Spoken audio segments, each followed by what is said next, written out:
Usually, I try to start off Fridays with some good news, some happiness, some positivity. But why are you laughing, PJ? But I just know what's coming after that. Like I don't know what you're going to talk about. I'm pretty excited about it now. And now I'm doing that filibustering thing that you're talking about. I don't think But you're filibustering. I don't think you're trying to keep yeah, me from no, getting to my point. I'm just messing. But no, now I'm excited because that always comes when someone starts like that. It's always like, but that's not what I'm doing today. Yeah. Well, what do they say? Everything before but is BS. Yeah, can Yeah. be. Now I don't completely subscribe to that No, thought it is. process, It but is. It is. If you're dating someone and they come up to you and they go, "You're an amazing person. I've loved every moment we spent together.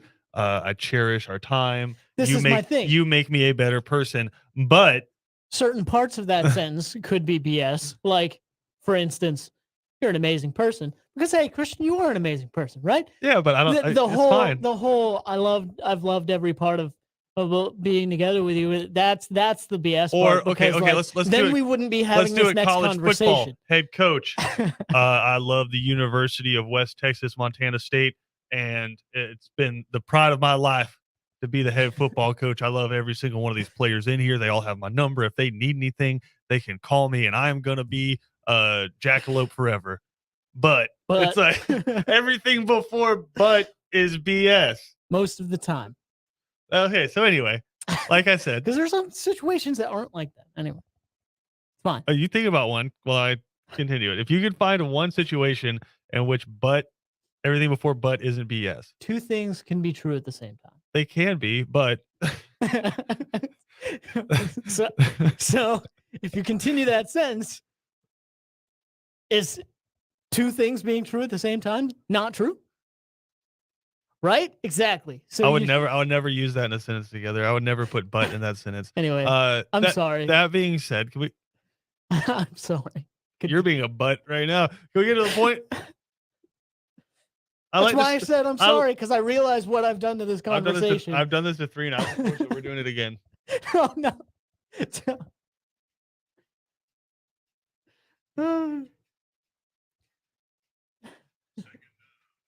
I almost said something bad there.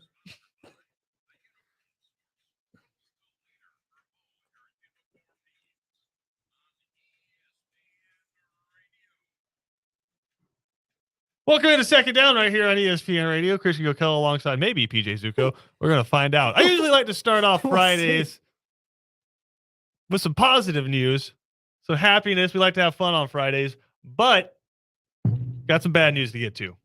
For all of you fans of college football out there who is hoping to see a 12-team college football playoff, maybe even an 8-team. Hell, some of y'all wanted a 6-team.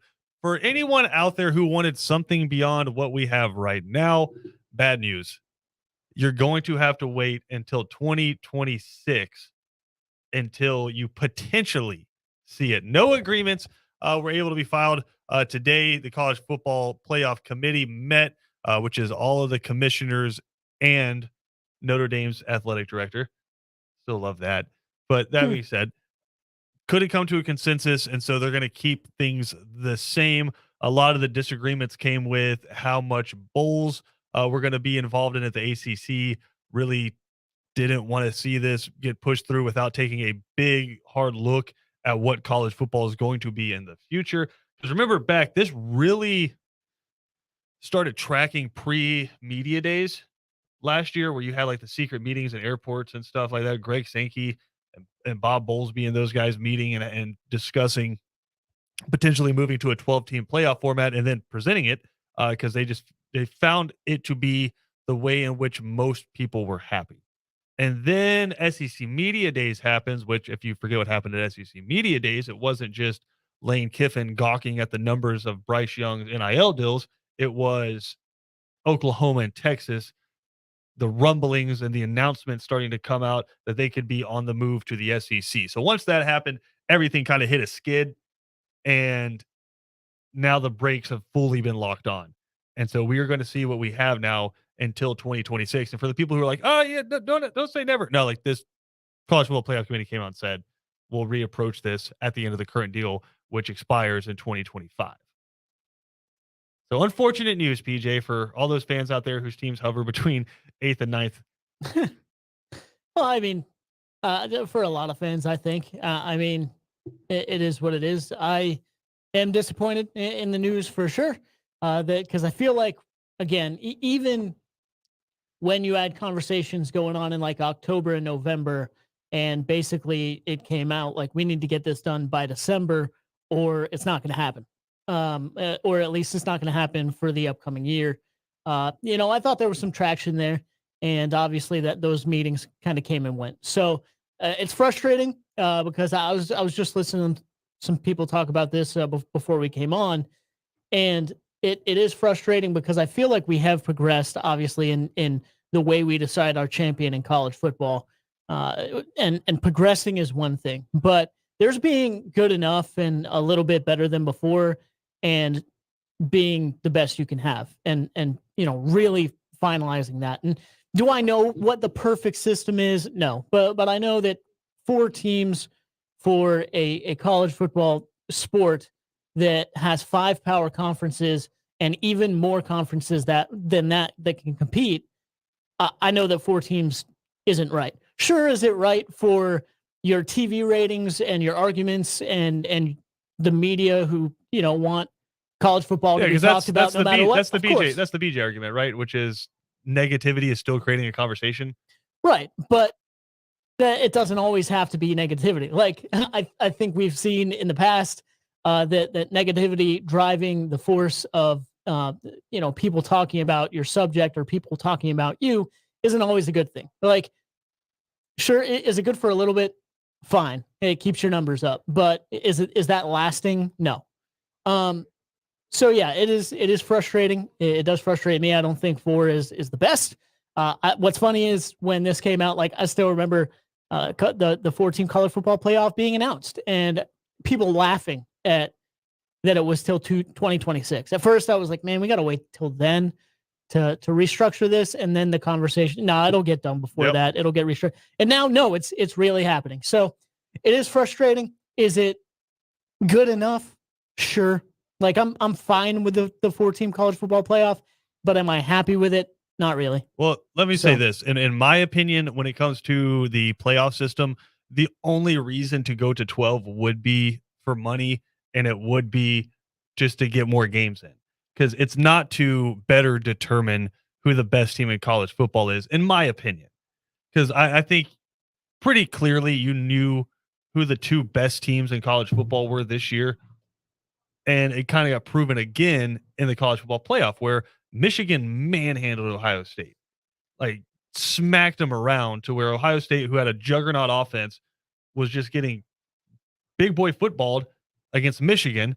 And then Michigan runs up against Georgia, and there's just a clear divide between those 2 teams. And then you see Alabama and Georgia play again. Alabama without some of their key guys. Georgia wins the national championship. Maybe if Alabama goes the other way, we're going to talk some more Alabama here in a little while, but maybe they have some of those key guys. John Mechie doesn't go down to the SEC championship. Jamison Williams doesn't go down in the national championship. They have one of their 3 starting corners. Maybe it goes different, right? But it was pretty clear to me who the 2 best teams were. Only reason you put somebody else in the college football playoff is more money, and also just to be able to not hear any arguments from the rest of college football, right? Where it's just like, hey, listen, Utah State, listen, NC State, you guys asked for this, or whatever G5 school, say App State goes on a run and they make the college football playoff because they go undefeated and win the Sun Belt or something like that, right? And they get beat 59-4. They get 2 safeties, right? There you go. But it's just nice. Yeah, you guys wanted this, but congratulations, you made the college football playoff, right? Like it would just be putting 10 more sacrificial lambs out there for the 2 best teams in college football. And a lot of times you have what happened in 2019 where it's just there's one clear best team, and that's just how it is. Like, when was the last time there were 3 legitimate teams that could win it? I'd say maybe 2017, Georgia, Oklahoma, and Bama. Yeah, probably. I think that'd be a good one. I think going year by year like this kind of messes with my mind, if I'm being honest. Yeah. Without but it's something just, my point is, like, a me. majority of the semifinals are blowouts, and those are supposed to be the 4 best teams in the country. Right. Yeah. I I think some of that can be matchups. I don't know, and I think there are also. I mean, we wouldn't be arguing about it if there wasn't some smoke around it. Like there are years where there is one dominant team. You're right. There are years where there's two dominant teams. You're right. I think there's also years though where people would argue that 5 and 6 are stronger than 4. They just have one more loss or had injuries or something like that in a year, and they don't get the opportunity. Now, are they better than number 1? Who knows? We never saw it. So I get what you're saying, especially recently. LSU was clear that they were going to win the national championship a few years ago. This year, it was going to be Alabama, or it was going to be Georgia, and I would argue that to me it was pretty clear that Georgia was better than anyone for a long period of time. So 5 through 12 this past year, when they did the final college football playoff rankings, was Notre Dame, Ohio State, Baylor, Ole Miss, Oklahoma State, Michigan State, Utah, and Pitt. Yeah, this year was one of the easiest years to me to pick it, like to pick the college football playoff, and I think there have been a few years like that too, for sure. Over the time of the college football playoff, that it's been like, all right, it's these 4, and that's going to be it, and that's just how it panned out. But I think expanding it and having the possibility for those other teams is for those other years. I know why. You know, I was trying to find this year, and I know why. That's 1 year, man. What year was it? Even then, I was actually arguing against family members and against someone in this office, Kevin, who thought that Penn State should be in over Ohio State. So 2016. So 2016, Penn State finishes 11-2. Ohio State finishes 11-1. Ohio State goes in as a 3 seed. Penn State number 5, and go play USC in the Rose Bowl. And Sam Darnold. Yeah, and Penn State lost by 39 points to Michigan, although that was not a. You go back and watch that game. You know, you had 3 people thrown out for more than questionable targeting calls for Penn State's defense, and then you lost to Pitt, 6-6 Pitt by 3 points too. So 5 through 12 would have been Penn State, Michigan, Oklahoma, Wisconsin. You'd have Wisconsin, USC, Colorado, and Florida State and Oklahoma State. So you'd have 1, 2, 3, 4, 5, 6 3-loss teams in the playoff. Right. If they just went by the but I mean that's what they're supposed to do. These are their rankings though. Like this is the college football playoff rankings. Those are the rankings, but that also doesn't add in. Like if there was a 13-0 Western Michigan that year. All I'm saying is if they go to 8 or 12, you know there's going to be play. Like there's going to be automatic bids. Okay, so swap out 13-0 Western Michigan and put them in there for Colorado. Western Michigan, didn't they beat like Auburn or something like that in the Sugar Bowl that year? That I honestly don't remember. I think they lost. They might have lost by like a field goal. But that was a PJ close. Fleck, right? That was a really good game. Yeah. No, that was a very good game. They had the wide receiver that's playing for Tennessee right now. Davis, right? Yeah, Corey Davis. Davis. I think he's still in Tennessee. Anyway. Yeah, they lost to your favorite football team of all time, Wisconsin, 24-16. Oh, it was Wisconsin. That's right. See, that's how memorable that game was. There you go. I don't know, man. I get the disappointment around college football for it's exciting. New things are exciting, right? But I just think it. Be careful what you wish for. More college football is always fun, but at the same time, I think it could take away from what makes college football so epic, which is the devastation of your team loses in week 5, and you're like, "Holy cow, our season might be over." Which I think with the expansion to the college football playoff, the way it is now, and championship games, I think more so it's that second loss where it's really the dagger. Mm-hmm. But that first loss kind of puts it in where you're like, all right, this is it. You got to be perfect. Yeah. And like BJ always says, like maybe it's better to lose early in the season so you get some things fixed, right? With the college football playoff at 4, you pretty much got to be perfect. And you could have one weekend, but that really, after that, you got to have all your ducks in a row. And I think if you go to 12, you take that away because a 3-loss Georgia's probably making it as an at-large, right? And what do you think is going to infuriate people more? TCU not making the 4 team or a 3-loss SEC team making it? I think, like you said, you kind of got to take what you signed up for. right? I mean, Yeah. what's the argument? The real argument there is a 3-loss. They're going to be mad when a 3-loss Georgia team makes it and a 1-loss ACC team doesn't. Sure. And I will say this: I think Which, I mean, I would understand. I don't think it hurts the bowl games any more than they have already been hurt by a playoff system. I think, especially if they include some of these and expand the bowl pool to some of these other games, I do think it'd be cool to see some of these at home, like maybe the first round at home. Like, can you imagine like the Horseshoe or the Coliseum hosting a playoff game, like a home playoff game? One Yeah. of the SEC schools, right? Home game in Tuscaloosa, Yeah. or the Swamp, right? That'd be nuts. That'd be incredible. But I think what they'll do, because the money is in bowl games and sponsors, I think it'll be at neutral sites for those bowl games. I mean, what, 4 or 5 years down the line when we hopefully get this, right? Right. Is you'd have it and it'd be at these different bowl games. And so you'd add some more bowl games into it. And so I don't think it would hurt it anymore. Because, I mean, if you're going to the Tax Slayer Bowl, you're going to the Tax Slayer Bowl. Like, whether there's 4 teams, 8 teams, or 12 teams in the playoff, Tax Slayer Bowl is a Tax Slayer Bowl. Yeah. Right? You go there with 4 or 5 losses and you have a good time. You still get free stuff. You get to play another game. You get to go on a kind of vacation. It's a Yep. good time. Well, and that's kind of my argument with that. Like, if people want to bring up the playoff, an expanded playoff diminishing the importance of other college bowl games, my argument to that would be, and don't take this as I don't like bowl games. I'm not saying that. All right, Kevin. But I just said I'm not saying that. But See, what's there's that but word hurting? again. No, what's hurting the importance of bowl games is having 95 of them. Oh no. I'm sorry, like, it's fine. I am fine with unimportant bowl games. No, but That's there's cool tiers. because I like bowl There's games. tiers to the bowls, right? Like Yeah, the Bahamas agreed. Bowl. Nobody really cares about the Bahamas Bowl Of except the course. people who go to the Bahamas Bowl. Yeah. But there's tiers to it. Like if you go to the Sugar Bowl, let's go to the Sugar Bowl, man. It is, but I mean, did you care about the Sugar Bowl this I year? always care about the Sugar Bowl. Okay. Understandable.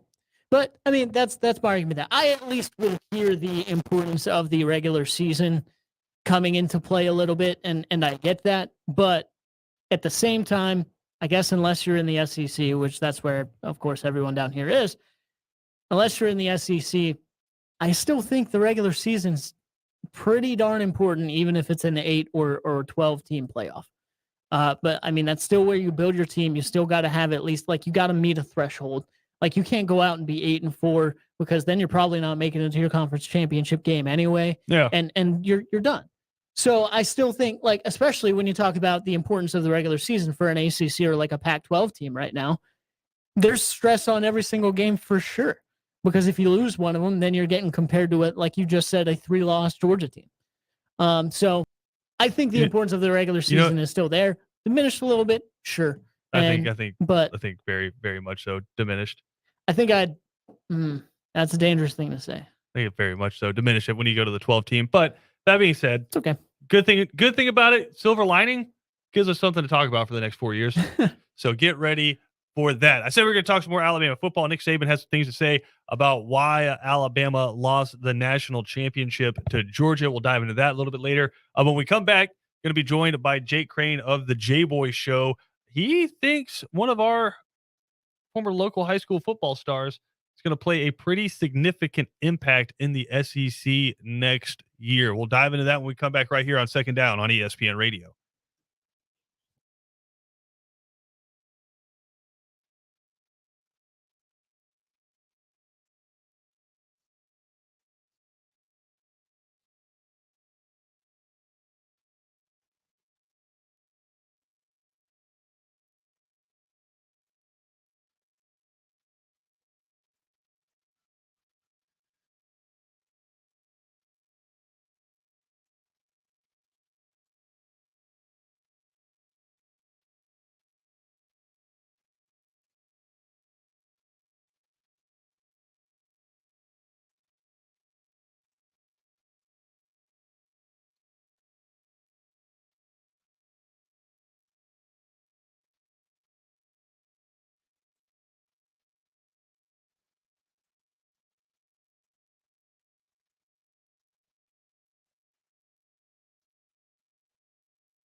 Second Down on ESPN Radio is presented to you by the Uniform Source. Jake Crane with the J-Boy Show does a great job covering college athletics. It covers the SEC in general, and he was on an Auburn podcast the other day, and he seems to think one of our local athletes has a really good chance of making a pretty significant impact inside of college football here in 2022. Had a chance to catch up with Jake, earlier this morning to discuss it.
Freshman in there starting in the SEC, let alone the SEC West, as you guys know. But you look at the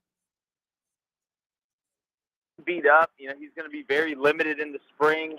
To be honest with you, I don't think he's a guy that's going to come in as a huge difference maker for Auburn from a personnel standpoint. Robbie Ashford from Oregon, I don't see him winning the job. The biggest kind of wild card to me is Demetrius Davis, D. Davis, the young redshirt freshman out of Texas. But his game is a whole lot different than all the other players' games. I mean, he's more of a dual-threat guy.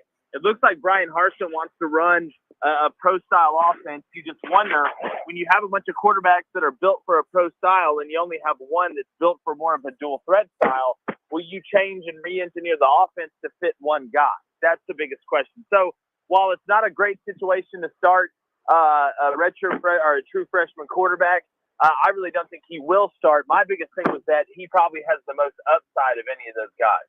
What is it that you see in his game? Because obviously we watched him play a lot, and maybe we get a little bit biased, but he was playing some really tough competition in the state of Georgia. Went through schools like Marist and Carver Columbus to win a state championship this past year. Threw for like 400 yards and 4 touchdowns in the state championship game. When you watch his game, what is it about it that tells you he's the most polished potentially in that room?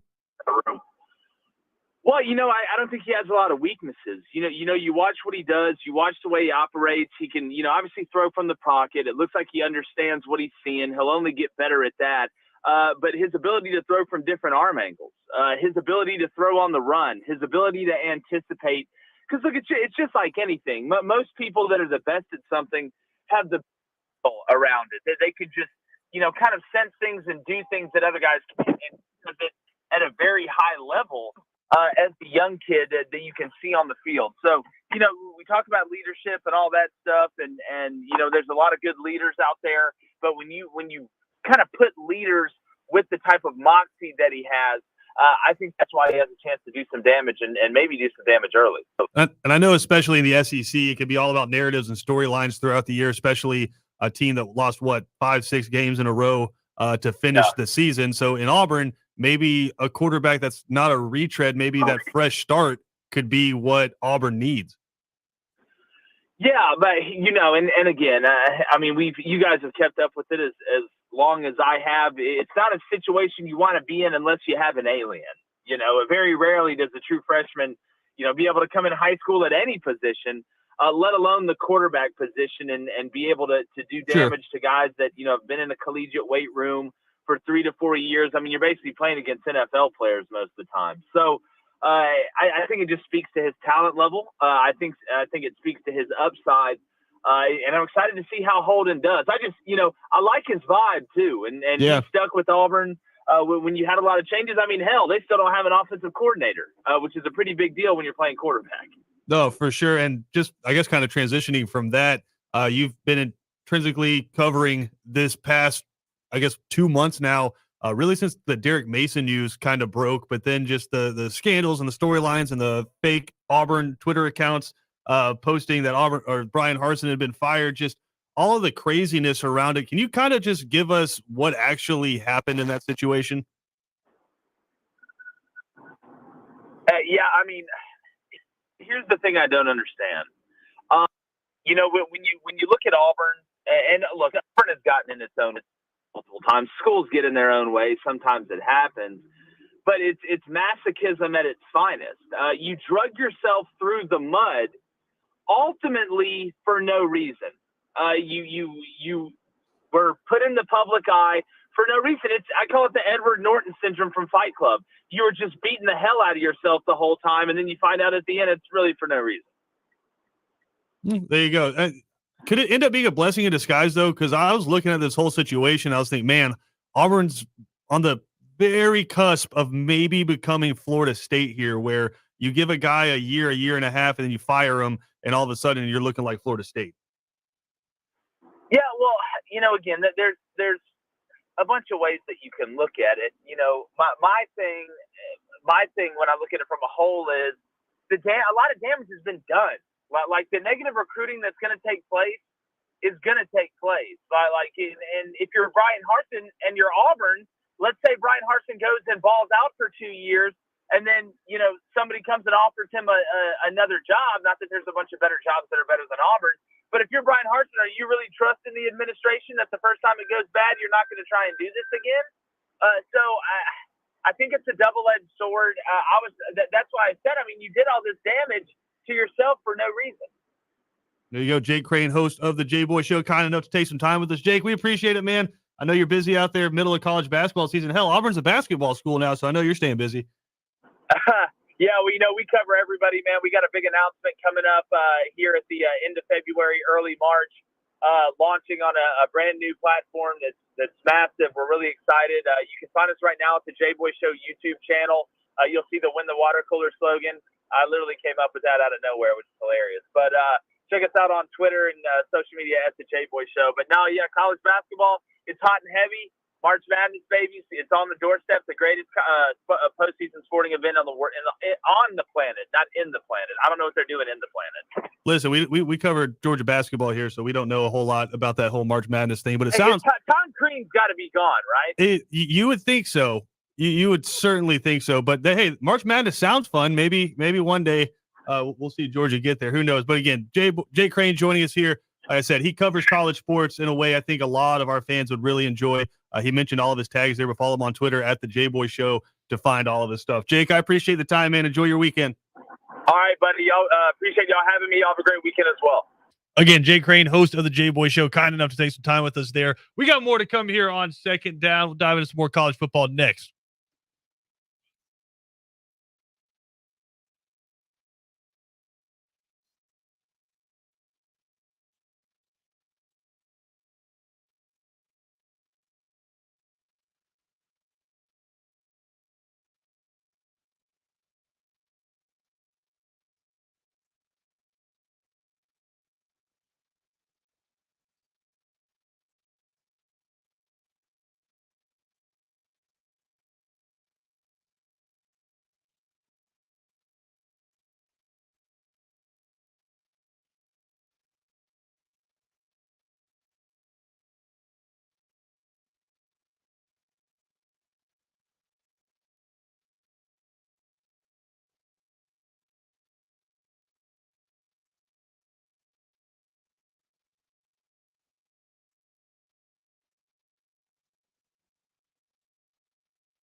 Second Down on ESPN Radio is presented to you by the Uniform Source. Christian Gokel alongside PJ Zuko.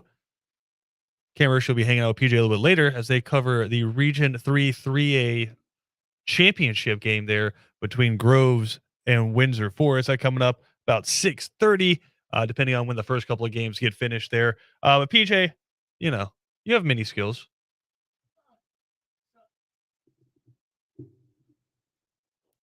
Here and there. I mean, so I feel like people give PJ, me, you have many skills. I feel like people give me more credit than maybe I should get for some things, but a few, yeah, sure.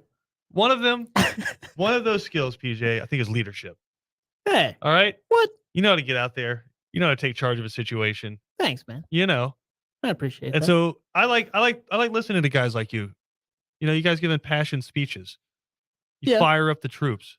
No, I've heard You that. rally the before. fellas. I've- And then you I've get tried to. trounced. And then you get trounced by us in old man football. But that being said, Well, hey, now. yeah, I that was mean, just a big setup to is that come down on top of you. that because of the people not catching the football and not getting open, or is that It's completely okay, on PJ. All I the, know is we played together one time Is and that we were completely on dominant. the We were leader? scoring long touchdowns. You're throwing wide. I was like basically Devonta Smith running wide open down the field. it was and- pretty nasty. Yeah, and then switching sides, but that's okay. It got to a point that it was like PJ and Christian can't be on the same team. That's true. It wasn't fair. But that being said, love listening to good coaches just do some coach speak, and that's exactly what Nick Saban was doing. Is the Alabama Football Coaches Association, and whenever Nick Saban speaks, I like to listen. A lot of people like to jump on him and say, "Oh, come on, Silver Spoon, work at Alabama." Little preachy there, Nick. I don't care. I gobble it up. Everything Nick Saban says, big fan of. And you're like, okay, all right, a little bit of a butt kisser. 99% of football coaches out there, you know me, I'll call it the coach speak. Not a huge fan of it, right? As Kevin screams into his phone with the door open to the studio. God, they don't care about our show. But that being said, when Nick Saban talks, I listen. And so he was speaking at the Alabama Football Coaches Association. I keep wanting to say Alabama Football Coaches Association of Alabama, like dodgeball. That's incredible.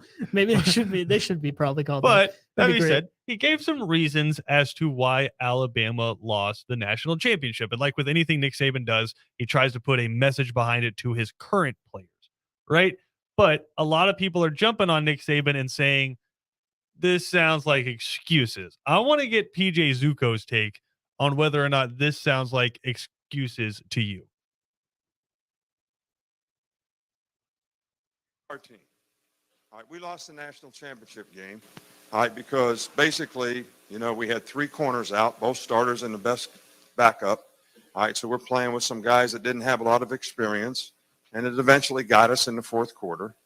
All right, and we had the kind of team where we had a really good quarterback, and we wanted to have skill guys that they couldn't guard. So we had two that were really, really good, Mechie and Jamo, and they both got hurt.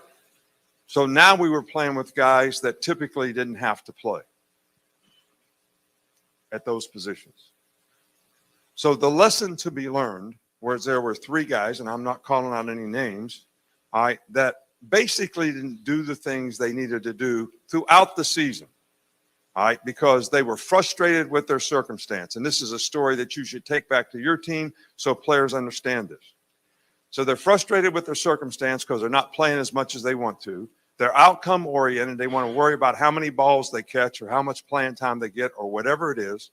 So they don't focus every day on being a complete player at their position, and they don't work and practice and prepare for the games because they say to themselves, why should I do this? I'm not going to play anyway.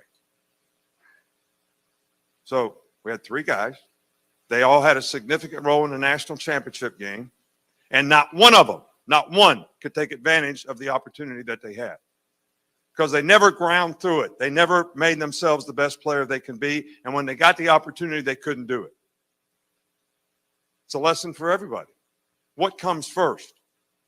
Playing time or making sure that you're ready to play and create value for yourself when you get the opportunity? All right, so there you go.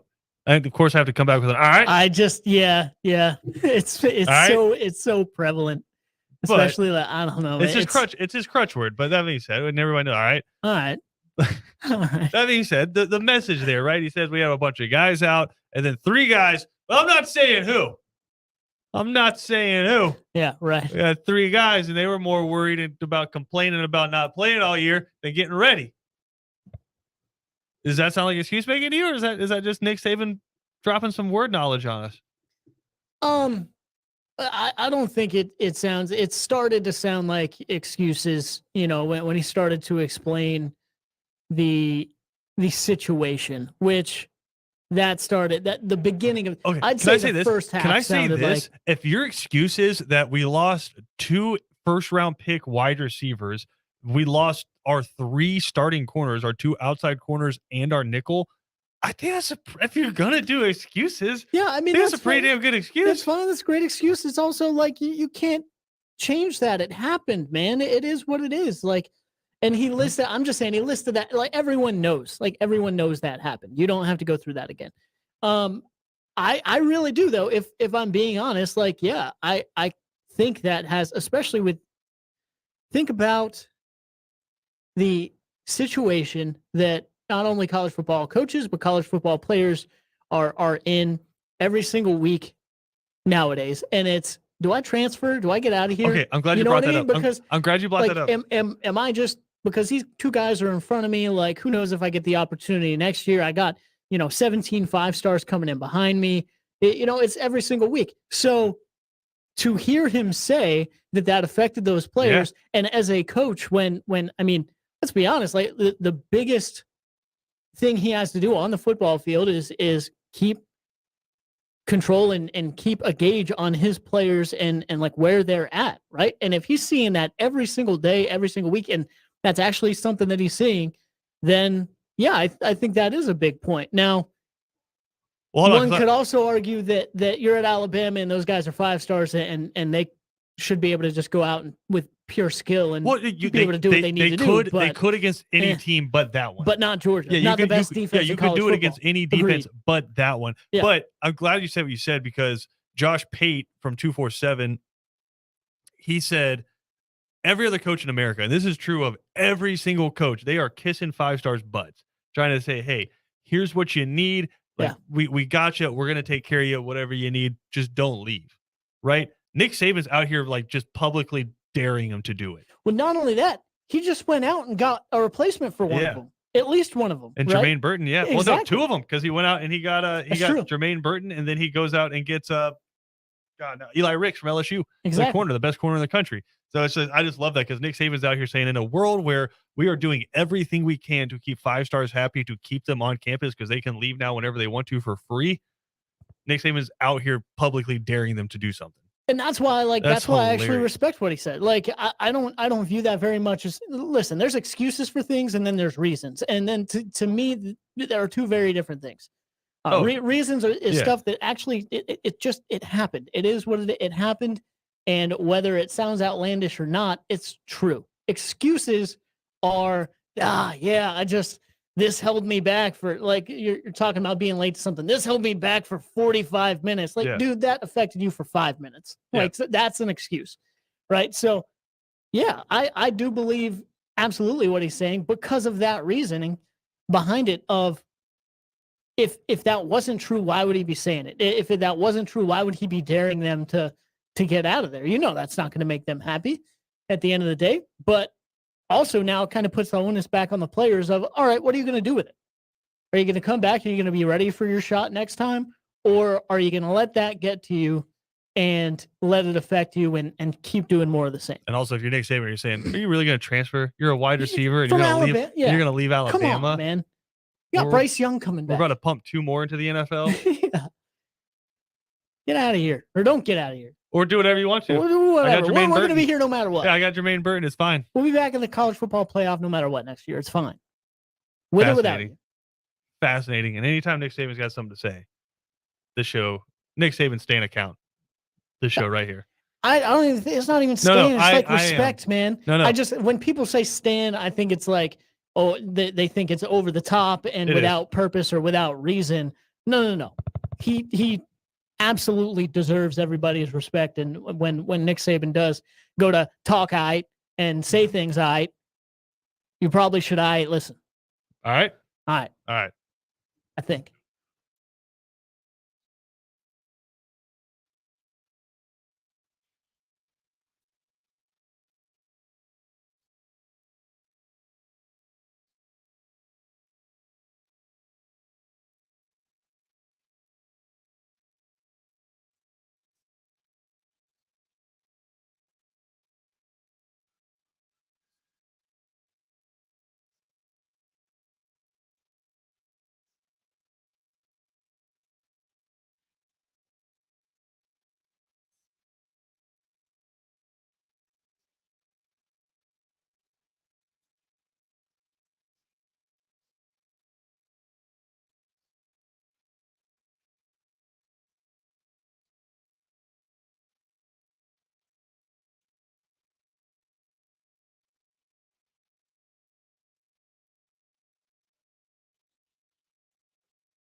Oh, buddy.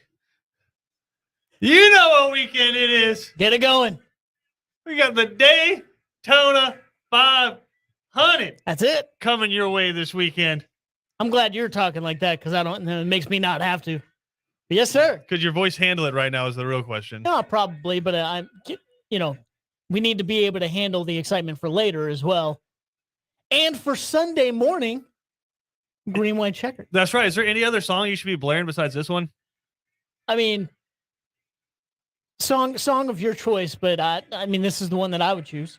Like, this For is sure. you just slingshot engaged, passing people. You got 4 new tires on there. Oh, You're yeah. full of gas. You found the groove, and you're tracking them down. You got the draft behind you, pushing you in a train, just getting ready to go. Ready to take that white flag. Who's gonna win, PJ? Who do we have win last night? Yeah, Brad Keselowski and Chris Buescher, actually. Roush Fenway Keselowski Racing sweeping the dual races. I don't think it'll be them. I don't think it's going to be Denny Hamlin again, even though he's probably the favorite. You know who's been close, but who hasn't been able to come away with it? I'll go with Martin Truex Jr. Oh yeah. I'll go with Martin Truex Jr. I think he gets a good jump off to the year, avoids all the big wrecks. I think we had a crazy, hectic, wreck-filled finish last year, which ended up with Michael McDowell there in victory lane. I don't think it's going to be like that this year on the final lap. I think it'll be like that way throughout the race. But you have the new cars and whatnot as well. I think it's Martin Truex Jr., and if not him, possibly a guy that wrecked yesterday, and Joey Logano, as he is a very good restrictor plate racer as well. But yeah, I'll go with Martin Truex Jr. I think he gets it done. What are the storylines though? Like what should we be watching out for? Oh man, there's If I am just haven't watched NASCAR in a hot minute, but the Daytona 500 is going to replace football in my life. yeah. I think the biggest thing is you look at the TV, you're going to say, is that NASCAR? Because of the new cars they have. The next gen car, you have the numbers pushed forward a little bit as well, so that's a little bit different. Are of the a look. headlights still painted on? Yes, of All course, right, they cool. always will be. But you have the cars looking a little bit more like sports cars now. You have the single lug tires as well, so pit stops are a little bit faster. So I think that's probably the biggest thing. And then, of course, all the new faces and new teams to look out for as well. So it's going to take us some time to realize what's going on, but it's a same old drafting at the Daytona 500.